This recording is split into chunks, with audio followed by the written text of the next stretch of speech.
Сайн байцгаана уу? Намайг Брюсрэн гэдэг. Би хүсвэтэд ажилладаг.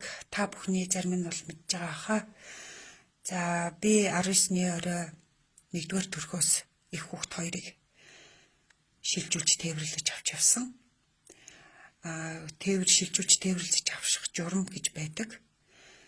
Би их хүүхдийг яаралтай тээвэрлэх зорилгоор хувийн алдаа гаргалаа. Тэгэхээр энэ бол бүхэн миний буруу. Тэгэхээр би нийт ээж хүүхд хоёроос уучлалт гумаар байна. Мөн нийт Монголын ард түмэн, Улсын онцгой комиссийн албан хаагчдаасаа, мөн эрүүл мэндийн салбарт хамт ажилладаг албан хаагчид, ажилчид та бүхний нэр хүндийг унагаасандаа уучлалт гумаар байна. Энэ бүх хариуцлагыг би өөрөө хүлээх болно. Тэгээд энэ бүх одоо миний алдаатай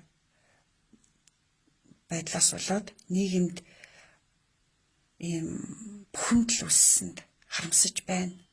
Та бүхэн намайг уучлаарай.